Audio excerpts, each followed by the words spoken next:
Joining us is the Shadow Immigration Minister Dan Tehan. Dan, before we get to this High Court decision, I do want to start off with Penny Wong and her comments about a ceasefire and what you make of them.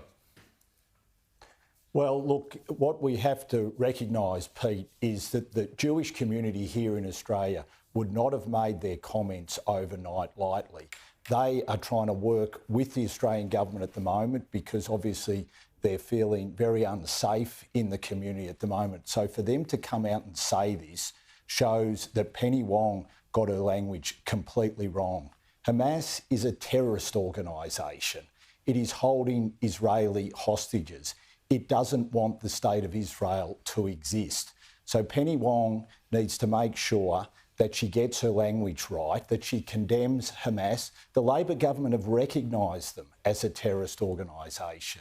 And this moral equivalence that she keeps trying to seek is going to do more and more damage here in Australia, especially to the Jewish community at a time when they are feeling very unsafe. So she needs to get her language right. She needs to condemn Hamas for their actions. She needs to condemn Hamas for holding Israeli hostages.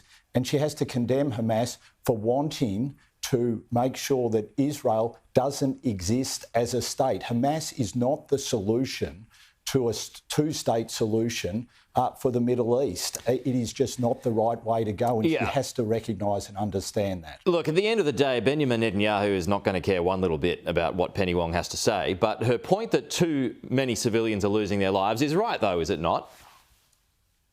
That's right, but Hamas are responsible for that.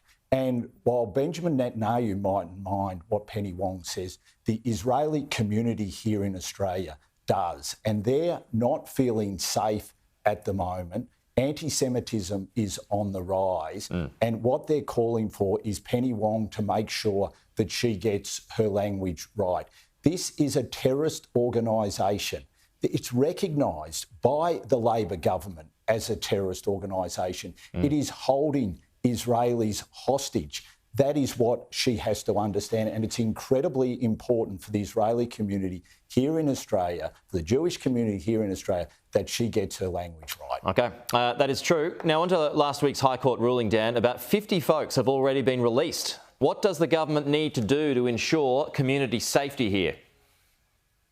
Well, it needs to be transparent about what it is doing. We've just heard in the last 10 minutes that there is now 80 who have been released. We've read media reports over the weekend that 30 of them in Western Australia were just dumped in a motel on the outskirts of Perth. They had no money. They're not aware what visas they're going to be issued. This is another complete immigration mess.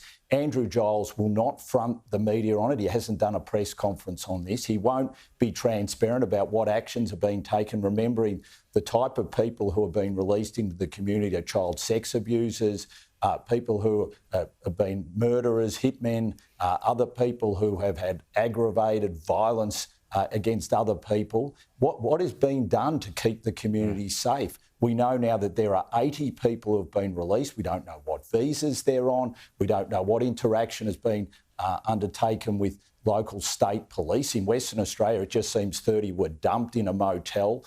We don't know what protection's been put in place for the local community. Andrew Giles needs to hold a press conference today. He needs to tell us who are the 83 that have been released on character grounds, that were being held on character grounds. What are the character deficiencies that they have? How is the Australian community being safe? I mean, we're hearing nothing from the government on this, and we should be very, very concerned. Ultimately, though, it was a court call, though. What did you make of the court's decision, Dan?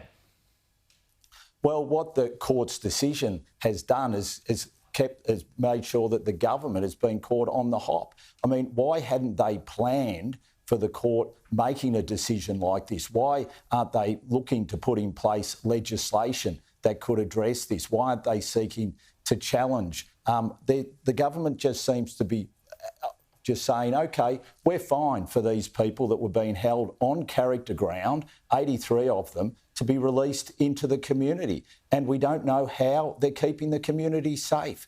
Once again, it's just a mess at the hands of this government when it comes to immigration.